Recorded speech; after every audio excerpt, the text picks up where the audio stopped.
cookie models too, and cigarettes. So coffee, cigarettes, and cake. So Yep. Or naked earth. Or naked earth.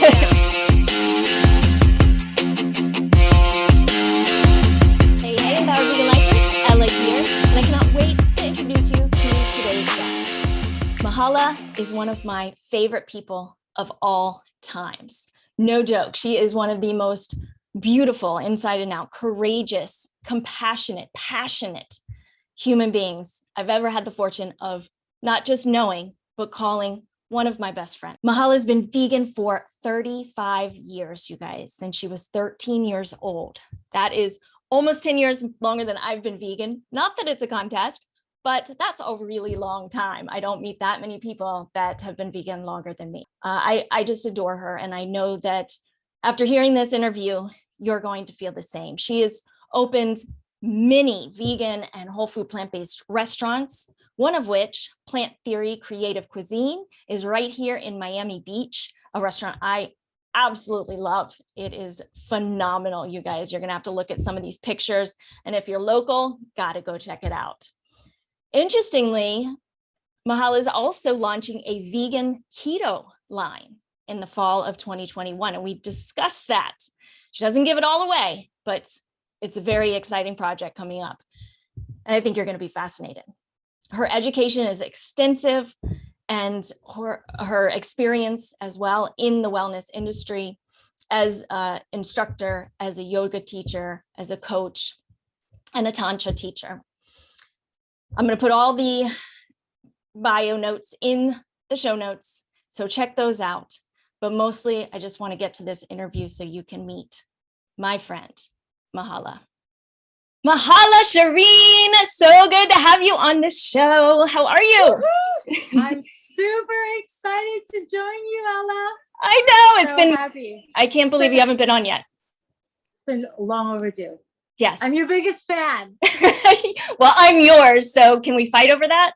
Okay. I don't know, we might need to get in the ring. We'll share the title. Okay, fine. How are you? It's so good to see you. Great. I'm super. I'm elated to be here with you and share with your community and up level veganism and all this exciting things happening for our community. Yes, and I want to get into your story because you've got a phenomenal story. I do want to say the last time I saw you, am I correct that you taught a yoga class that I attended? Yeah, it was so great to have you and your mom and participate. It was so wonderful to see you guys there. It really was. And it was so funny because you warned me at the beginning. I remember you saying, Ella, just so you know, this is not like your regular power yoga class that you're so used to. And I remember you saying that and me thinking, I do know that, and I have mentally prepared for a much slower experience. And, I had to get myself in the mindset of using it to be really mindful and present. And so I really appreciated it, and intentional. Yes. Yeah. So, thank you. Well, I'm still jealous of all your handstands and all these amazing. I'm like, oh my gosh. So, but that's not the yoga. That's not the yoga. That's not the yoga. Yeah, I mean, I guess there's different kinds of yoga and different benefits. So, but definitely like the yoga fit stuff. I mean, I'm working on that. Awesome. Well, the two of us combined, I think we've got the full spectrum covered. We're like the duo team. Yes. Power team. Yes. And I've known you for how long? Oh my gosh, don't age me now. Well, if we've known each other the same amount of time, then I guess we're both aging each other. But like, it's been over a decade. At least. Maybe 15 years. Oh my gosh. Which concept were you in? Right. That's how we've got. That's how I would know. Because I swear, every time I see you, it's like, oh, you've got something brand new. You've got a new restaurant, or you've got a new project that you're working on, or you're traveling, the world, going to different retreats. I just cannot keep up with you. It's phenomenal. So I don't remember which project you were on at that point, but you've been through so many since then. But let's start at the beginning. Sure. Can you share your going vegan story? Yeah, so I love sharing this story because it was really impactful for me. And my mom made dinner, and it was I don't know if everybody knows shake and bake. It's a comes in a box, comes with a bunch of spices, and it comes with a bag. So you put whatever meat in the bag with the spices, and then you shake it, and then you bake it. So she shaked and baked um, chicken legs, also known as drumsticks. So I took a bite of it, and I saw like the little bones and the purple veins, and I was like horrified looking at the the drumstick. And I said, Mom, is this a bird? And she says, No, it's chicken. And I was like, I think it's a bird, Mom. What is chicken? And I couldn't understand how I was eating a bird. Like, she's calling it chicken. I know it's a bird. It has no feathers. Like, it just did not make sense to me. So I stopped eating it, and I just ate the rice and veggies that were on the plate. And then the next day, she baked a whole fish, like with the eyeball and everything. So I was looking at the fish with the eyeball, the glassy eyeball, and like the tail and the skin, and I was like, wait, just a second here. This used to be swimming in the ocean, and now it's on my plate. And there went fish. And then I found the book Die for New America, and that was it. I found out what they did to the cows and the baby cows, and I never went back. So I was 13, and my mom thought I was gonna die. She was so concerned that it got to a point where she would like grind up meat to disguise that it was actually meat. And then I just stopped trusting her cuisine, that I just ended up teaching myself. And back then it was mostly tofu and like salads, and yeah, so I had to invent a lot of my own stuff. So, but I ate a lot of beans at the time, nuts and stuff. And then, but look where we are now with like the vegan movement and plant-based awareness. I'm so grateful. Yeah. It's insane. And I think why we connected so well, we have very similar going vegan stories. And you are one of the few people I know that has been vegan for longer than me, and actually significantly longer than me. It's pretty amazing. And I think everybody knows my story with the what was it? The Daniel Boone story. Yeah, when I too made the connection of what was on my plate. But my parents thought it would be a phase. Your mom was like, I'm going to get it in you somehow. She thought you're going to die of what, protein deficiency? She just thought that I wasn't going to get enough protein, and that it was like, what do you mean no meat, Yeah. But the amazing thing is now that she leans towards more of a vegan diet as she's gotten older. So, the proof is in the pudding, Yeah. So, and Go for it. so I'm excited that she's jumped on the bandwagon and been super supportive in every endeavor that I've done. So I'm super grateful for mamas. Our mamas are amazing. Our mamas are amazing. I always see her at all your events. It's phenomenal. Yeah. One thing I talk about, and tell me if you agree, back then when we were vegan for the first time, it was literally like tofu was the weird thing that we ate. But other than that, it was literally all whole foods. Like you pretty much, that was your options, which we didn't know any different. So to me, that was just how I ate. Now we've got all these convenience foods and processed foods, and it makes it easier for people to go vegan. However, it makes for a lot of junk food vegans. What are your thoughts on that? It's definitely a double-edged sword. I mean, I'm grateful that it's brought the mainstream to the awareness of animal suffering and farm factory and all the things that go with it. But I myself don't actually consume the heavily processed foam meats. None of the things that I ever produce publicly is with the foam meat. So I'm actually proud to say that actually makes the difference on what I provide in that service, is that the food is actually whole plants, and that you can actually know what the ingredients are, and nothing ends in OSE or OL or YS, Z. I mean, there's so many chemicals. And as plant theory, they give me a bunch of samples and they ask me to work it into the recipes, but I always turn it down because it's like, it doesn't make sense. If I'm trying to eat plant-based foods and then have all these chemicals, what's healthy, And then to mask it with like it being the way veganism is or plant-based nutrition, I don't really think you're getting nutrified that way. So absolutely. And also, like, it's become such a trend that there's so many Franken foods. It's like astonishing that everything. And I thought the whole thing was to move away from meat, but then everything becomes like fake shrimp, fake ribs, and fake this. And I'm like, oh my gosh. So I'm happy that less animals are suffering and it's brought more awareness. But on a health wise, that's not my first goal. Every once in a while, if somebody makes something with it, I'll I like to support other businesses, but it's definitely not my go-to. So. Gotcha. Okay. So after 13 and you swore off animal products, what came next in your life? I like to think of people's chapters in their life. So what was your next chapter look like?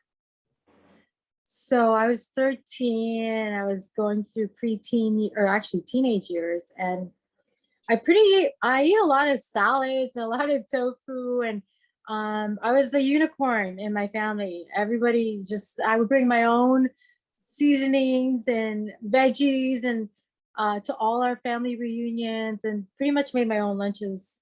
And and read a lot of books, and at that time Food for Life was also out.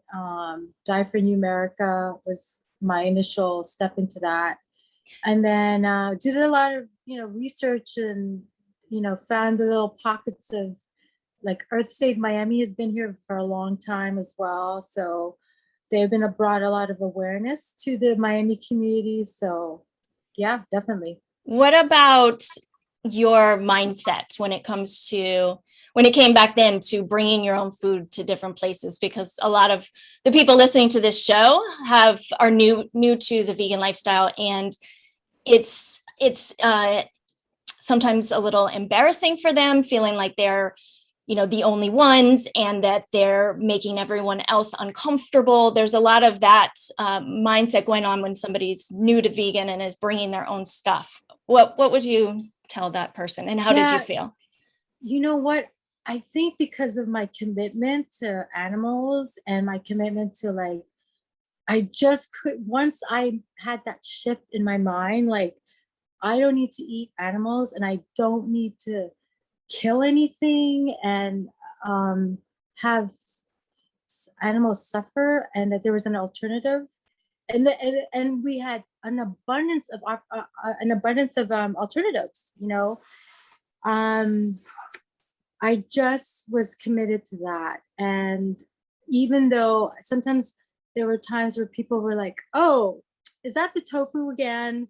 Or you're eating rabbit food, or where are you going to get your protein? Or just a lot of people asking me these questions. I just said, oh, there's plants and fruits and vegetables have all this. They're nature's pharmacy, So, and also I didn't want to be preach up to the choir. I was just live by example. Mm-hmm. And after time, people would kind of understand, like, oh, this isn't just a phase, and it's actually a lifestyle that I've chosen, and it's made my life really enriched and my choices, and I could sleep at night, so definitely. Sounds like you went about it kind of like me. Once you commit because of the ethical reasons, it's like there's no question in your mind. So it's like, here's who I am, here's what I believe in, and it doesn't mean I'm gonna, go and preach to people, because that doesn't work. But showing that you're confident in the way you're living and sharing it is such a powerful way. And sometimes it's not going to happen overnight, but people respect that, I think, and eventually. Yeah, I think when people start to see, like, that if someone's committed to this lifestyle, like, there's so many benefits to it, health-wise, but like conscious-wise, and there's really no going back. and I get so excited for people when I see them make that click in their mind, and it's like, oh my gosh, this is so great.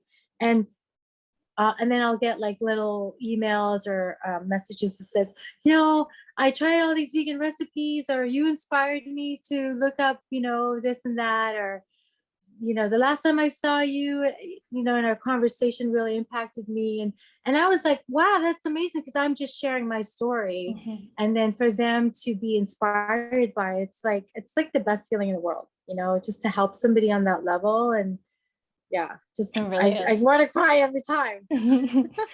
I love that. So how did you get to your first restaurant? Is that the first project you did in terms of like a career in the industry of plant-based and veganism? Yeah. So I was living in Canada, and we have dual citizenship. And so when my mother and I came to Miami, and I was a concierge at a hotel on Ocean Drive. And wow. one of the stockbrokers that, frequented that hotel, would always be chatty Cathy with me. And then he's like, and then I found out he was vegan. And I was like, wow, I didn't know too many male older vegans. So we just got to know each other, and he says, oh, well, what's your goal and what's your life or vision? And I said, oh, I would love to open up a vegan restaurant. And he's like, really? So would I. And so he funded that first restaurant in Miami called Naked Earth Natural Foods. It was located off 9th and Washington, and that's where it began. So that was it. Yeah. That's incredible. And that was your first restaurant ever? Yeah. And what's the learning curve like on opening a restaurant? I can't even imagine, honestly. I can't even imagine. Well, the crazy thing was that, the city of Miami Beach, they have a lot of red tape and jumps. Like I was practically living at City Hall because they required so many things. And at the time, we had taken over a space that was an office, so not a food establishment. So to have to change it from an office to a food service, definitely that. If anyone could ask me for one piece of golden advice, it would be to get a restaurant that was the second generation, meaning like it was already built out as a restaurant and not have to do it from scratch, because the logistics and the pain to go with having to change it was like, oh my gosh, I got all this gray hair from that. And can you share the year of that restaurant? Yeah, so that was 1994.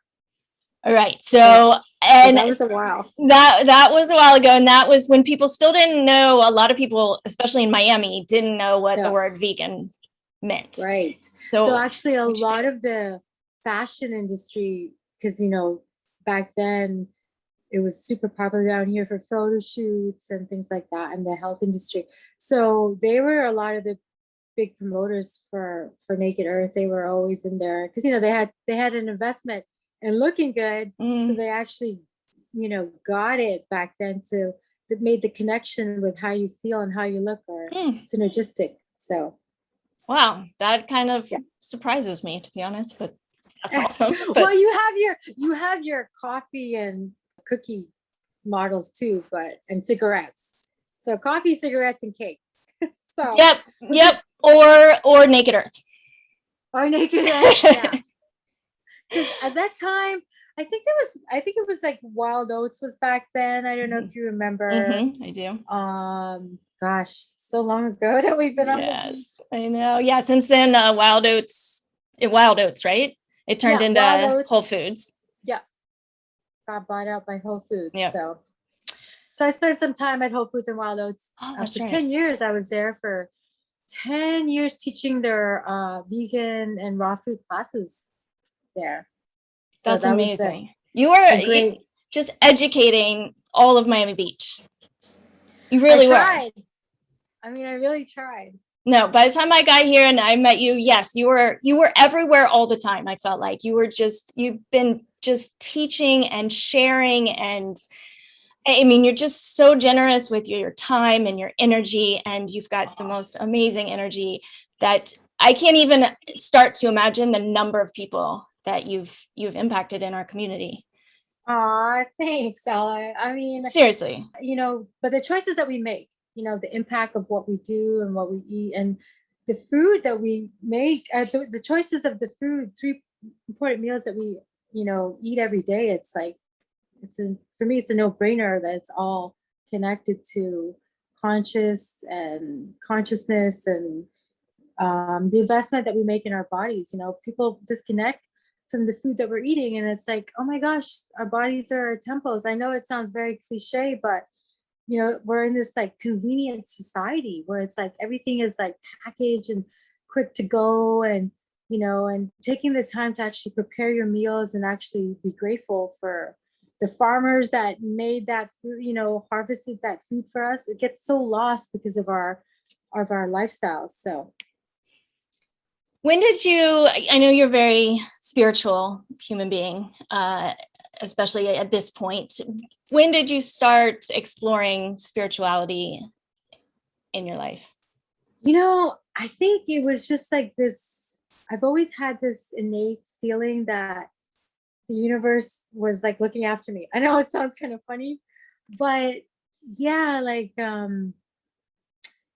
was very connected to Mother Nature, and, I would talk to the animals, and I would talk to the plants and the trees when I was younger. And I just felt like there was a universal life force looking after all of us, So yeah, I mean, I think it goes way back. I don't remember actually an age, but just remembering like we're all in this together, and I couldn't separate the animals from myself, Mm-hmm. Their suffering was my suffering, and same thing for human beings. So That's so powerful. Wow. Okay, so in your journey after your naked earth, what was next, and what happened with that store? Oh, so another couple took it over, and they had it for a few years, and then the landlord, like at that time, South Beach was a hot spot, like even more of a hot spot, and the rents doubled. So when the lease was up, the couple that took over decided not to renew the lease, and then they ended up opening another place on 4th and Meridian, back then, in a yoga studio as well. I remember Food Without Fire is the new location that they took over on 4th Street. So anyways, that place closed down, and by then I had transitioned into becoming a flight attendant. So after Naked Earth closed down, I was still teaching for Whole Foods, but I became a flight attendant for Southwest Airlines. So I'm still a flight attendant, and I'm happy to say that I've inspired a lot of flight attendants to carry plant-based meals with them, and that it was possible that they can eat this way and not, because being a flight attendant, they were so used to eating fast food, all the fast food places, McDonald's, and back then airports didn't really have a lot of plant-based options. So I just got used to carrying my own stuff. So yeah, so it was nice for them to be receptive to that. And in your entrepreneurship, because that takes, I know from experience, it takes a lot of courage to go out there and do a restaurant. And now you've done how many restaurants? 4 or 5? I don't know, like so many. Does that have anything to do with the whole universe has got your back thing, or what in you allows you to take these risks and go forward with things that most people wouldn't? Yeah, that's the funny thing is people always ask me like, how do you do it?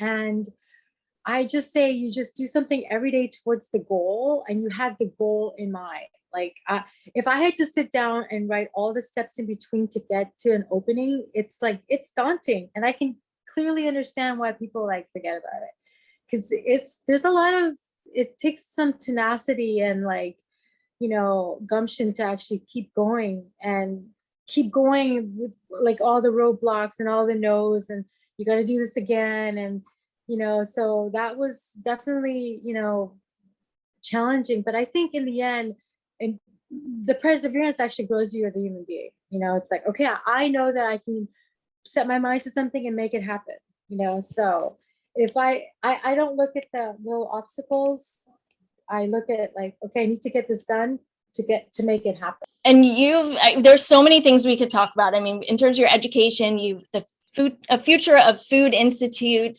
International School of Detoxification, Cornell Plant-Based Nutrition, apprenticeship at Sunfire Foods. I could go on. There are so many. And now you are a tantra teacher, tantra shamanic yoga teacher, goddess blueprint. You've got so much going on that we're going to have you back, because we're not going to be able to talk about all these things.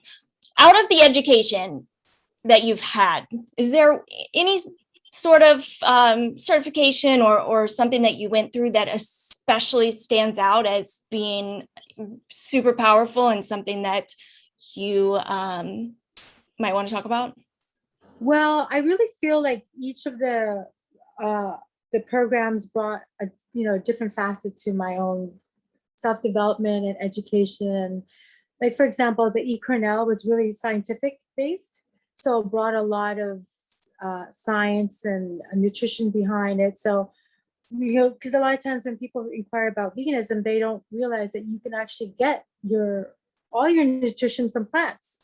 So, and then also, like, for example, the Future of Food was a lot of the aesthetic and culinary background. So I thought bringing them all together was like a great way. And also the International School of Detoxification, people don't understand that our bodies are a pharmacy, and that if we actually give it time, that it actually can heal itself, and I've seen in the school, I've seen amazing transformations of people that have had cancer, they've had tumors like the size of a football. I mean, the stories in healing have been so profound that we really have to take a step back and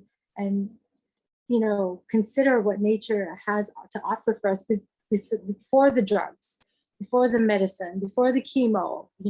If they could actually realize that the path of nutrition, the path of health lies in our refrigerator, or at the grocery, or at the farmer's market. So instead of the chemicals and the pills and stuff. So, and then instead of waiting until it's too late, we've already got a tumor, we've already got the cancer. Unfortunately, that's the wake-up call for a lot of people, that kind of forces them into the motivation to start eating a whole food plant-based diet. But if we can reach people before that and not get to that place, not that you can always prevent these things, I'm not saying that, but in a lot of cases we can.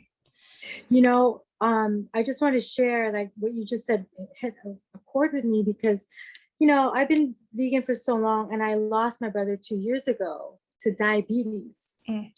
And the diabetes, especially diabetes 2, is, largely caused by diet.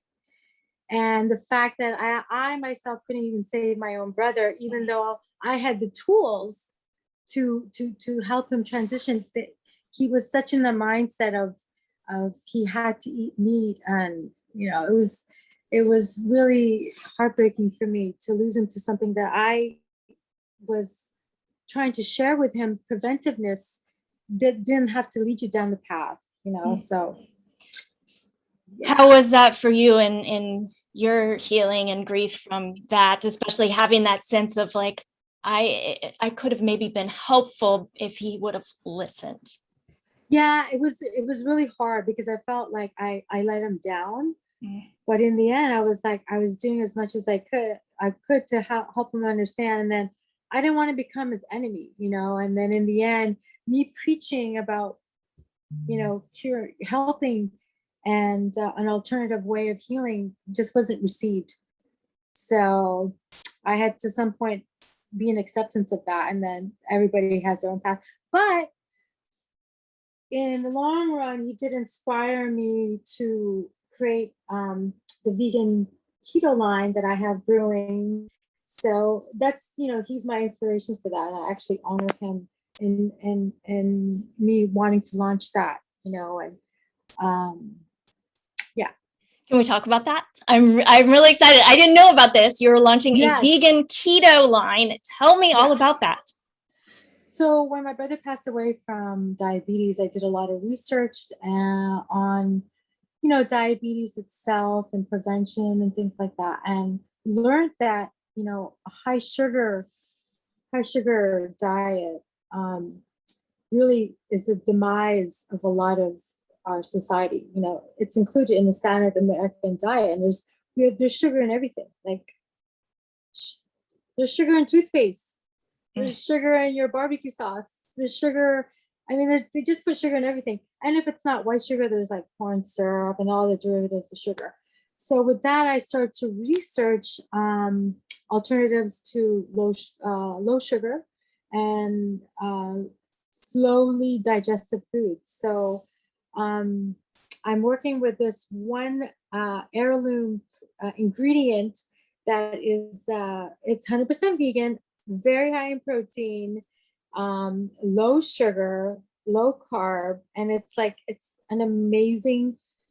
I'm actually shocked that it hasn't infiltrated America. So I'm going to be bringing it to the forefront. So. Oh my gosh. So what is this going to look like? Is this a line of products that people will be able to buy at the store or order? Or? Yeah. So right now, it's going to be like an online order boutique. And then I'm also working with different online platforms like hopefully Thrive Market and Vecino's Market locally in Miami. So Vecino's Market is great because they highlight local businesses and they deliver to you. So it's great. And then, develop it that way and start off, with a few products and then develop it to a larger collection. So, and I know you'll be definitely testing it. I'll be sending you a bunch of samples. Oh my gosh, so. I can't wait. And this secret ingredient thing is everybody listening right now is like, oh my God, we want to know the secret ingredient. When do we get to know? When do we get to know? Well, I'm working with our co-packers right now to get everything solidified. I will be launching it at the Seafood Festival and also a Plant Theory at my little establishment at the Lincoln Eatery. So you'll be able to purchase it there. So exciting. And wait, I'm still a little confused. Is it going to be something like an ingredient that you put in other things, or is it going to be something you eat right out of the package? Yeah. So initially it's going to be right out of the package. Okay. So you can take it with you to go. Okay. Because I know as a frequent traveler and running through airports, I'm like, oh my gosh, I'm so hungry, but all the snacks are loaded with stuff that I don't necessarily want to consume. So this is like high quality, high vibration food that actually makes you feel good. And so it's high in nutrition. So I know you are definitely going to appreciate this. I know I am. I'm so curious. I am your empowered vegan community, your sexy fit tribe. I mean, oh my gosh, it's going to be amazing. Oh, I'm so excited. I'm so excited. Can we talk a little more about the keto in general and keto vegan and who might be interested in learning more? Like who, is it for people with certain health problems? What are your thoughts around that? Because it seems to me like keto is very restrictive and not really a long-term solution. Yeah. So, initially the keto diet was used as a healing modality for people with epilepsy. So people with seizures, when they went on a low carb program, their seizures stopped. So there's been a lot of information on that. But then, of course, our society is always looking for the quick fix. And so when people started eliminating high carbs from their diet, they realized they would get, they were losing a lot of weight. So in the weight loss community, it's been a big thing, so I don't necessarily eliminate all carbs, but I do know for myself personally, when I eat sugars that don't trigger my insulin levels, I'm much more satiated for a longer time, and it doesn't have me craving more food. Mhm. So for example, when I would make a smoothie bowl with like 2 bananas and a bunch of other stuff, like a high carb smoothie, and most smoothies are made with bananas, after about like an hour, I would be so hungry. And I'm like, wait, I just made this like high nutritious smoothie, but because of the insulin spike, it tricked my mind that I was still hungry. Mm. So when I started substituting frozen cauliflower and frozen avocado and frozen squash, I realized like, wow, I was full for much longer. Mm. And then I would mix like, cacao powder and all the things I would mix with regularly would make me satiated for a much longer period of time. So That is such a good point. And I think most people have never heard of putting cauliflower in a smoothie. yeah, it's called frozen cauliflower. So great. And So you literally avocado. and frozen avocado, but I actually have never done this. So you just throw frozen cauliflower Yeah. in your smoothie. So I actually cut it up into pieces Uh, and then freeze it. okay. So you freeze What's yours. also great too is now, I mean, for convenience wise, is now they're having a lot of frozen cauliflower rice. Yes. Yes. So just grab that Ah. and then it works faster because it's easier on your blender. But either way, Nice. and also zucchini works as well. Chop up some zucchini, freeze it. I love Super. it. And it's also amazing, like for when I would eat only fruit in the morning, which I did for a long, long time. Mhm. I would get hungry after like an hour. I'm like, wow, why am I still so hungry? I just had like a big bowl of fruit. Yeah. So I've actually shifted that into eating like I get to, maybe next time we could have like a segment on like how to make no oatmeal. Yes. With hemp seeds and flax seeds and the secret ingredient that I'm talking about. Oh. But yeah, it's so great. And I'm like, wow, I realized I feel, highly nourished and not hungry. And the munchies go away, so you're not feeling like you want to snack because we're a snacking society. We sure are. No, I love this for our listeners too, because you really did. It wasn't like you listened to a diet plan. You listened to your body and said, here's what is working, here's what's not, this is giving me this much energy, this is keeping me satisfied for this long, so I'm going to adjust and experiment until I find kind of the way of eating that really works best for me and my body. And that's the intuitive approach that we teach in our and also with the keto diet or a low carb diet, I felt mental clarity. My acuteness was like, wow, I don't have the brain fog, and I'm like ready to like, I don't get that food coma, which often happens when you eat, large, heavy starches. Right. So. Right. Now, going keto-ish on plants looks very different Keto-ish. than, you know what I mean? Keto-ish off plants, because all plants are made with carbohydrates. You're just talking about the higher sugar content. Yeah. So for example, a good substitution would be if you're having pasta. So I don't do regular wheat pasta anymore. I do like the zucchini, I have a spiralized, I make my own zucchini. A lot of the shirataki noodles are like low carb. Mm-hmm. I do a lot of the vegetable noodles as well. So got it. And I remember when I would eat a bowl of pasta, as delicious as it was, I would really want to take a nap, and I just thought that was normal. I'm like, oh, okay. And then it's because, high carbs, high insulin, high glycemic index, it makes you hungry faster, quicker. So what about quinoa? Where does that fall? So quinoa is actually, I know you're going to laugh, but I don't actually consume quinoa because of the higher carb content. But you know what? Honestly, if you consume it and you don't get like a fogginess or lethargy from it, I would still eat it.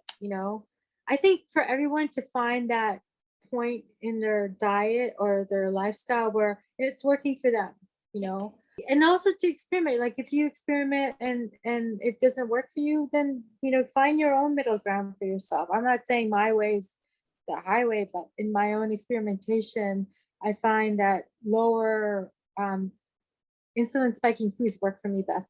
I don't know, maybe it's also as I've gotten older, since I'm almost 50, I'm like, oh, your body changes, your hormones change. So I take that into consideration and stuff. Yep. So, yep. I love that. Okay.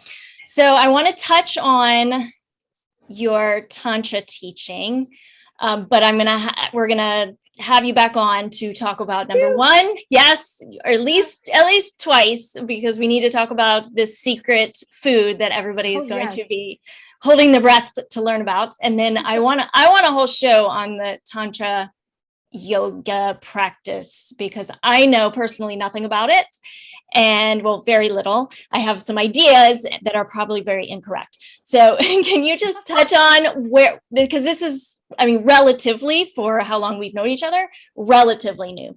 And I don't know much about what you're doing. Yeah. So Tantra is so vast in itself. There's really no one line answer, but the root word of Tantra is expansion and liberation.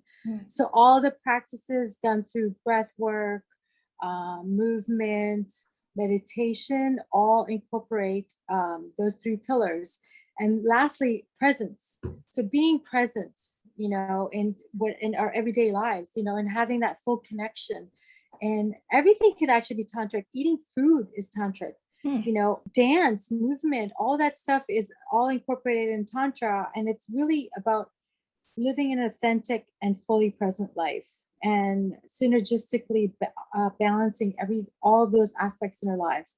And in essence, it also works with our chakra system, which is the energy centers that are in our etheric body, and awakening and activating those energy centers where we can have that flow of energy through us and feel alive and vibrant all times in life. So I feel, for me, it's shifted my life in not being a human doing, because we oftentimes get caught in just the do and the goal and the vision, that we forget that we're actually human beings, and that we have to take the time out to connect with ourselves, to connect with others, and to enjoy life. My gosh, it's in the blink of an eye that it happens so fast. So I know you and I, as being also alpha females, get so goal driven that we need to find that balance. And through Tantra, meditation, dance has helped me regain that for myself. So I love to share that aspect of my wellness and wholeness with other people. So amazing. Okay, now I feel a little silly, because when I hear Tantra, I think sexual. Is that? Yeah, so the sexual component is an aspect of the Tantra teachings, but it's actually like a small part. What it does is that it teaches you how to harness your creative energy, which is rooted in the first chakra. So oftentimes people misinterpret that as the sexual as sex, but it's actually harnessing your sexual creative energy to open a business, or get your stuff done. It's actually activating that center in you. And we all come from sex, I mean, that's how we became, and people don't understand that. And there's so much stigma and taboo around sex. I mean, really, it's our creative force, really, if you can connect to that. There are sexual practices, but a lot of it is meant to be done on your own. And then if you have a partner, to practice in a fully present relationship with them. So, but thank you for that question. You're very welcome. No, I will ask lots of questions, because I do want to have you back on and talk more about the chakras. It's something I will admittedly say that I thought that stuff was so woo-woo and so weird for so long. And then even knowing you and loving you as much as I do, until I started learning the science behind it and really understanding it. And like Dr. Joe Dispenza and doing these, brain waves and heart waves. And it's just, it's scientific. It actually is. Well, and also for the most part, I mean, a lot of, whether I also follow Dr. Joe Dispenza, and he's made it available to more of an easy way, layman terms, and maybe not so woo-woo. But at the end, Tantra, Joe Dispenza, we're all talking about energy. We're all energy, we're all vibrational beings. And I think once you start to have that click, then you'll be able to understand it on a deeper level. So I'm happy any which way people come to living a fully authentic, conscious life where all their choices are connected, and we're all interconnected. So we sure are. Okay, we're gonna wrap it up. I've got 5. I call it a sprint round. 5 questions for you. Oh no. Yep, okay. Surprise. Put my running shoes on. Yes, put those running shoes on, because you're gonna try to answer these first thing that comes to your mind. Okay. All right, number 1. If there was one food that you had to eat every day for the next year. Broccoli. All right. If you got to choose the animal you are reincarnated into for next life, what animal would that be?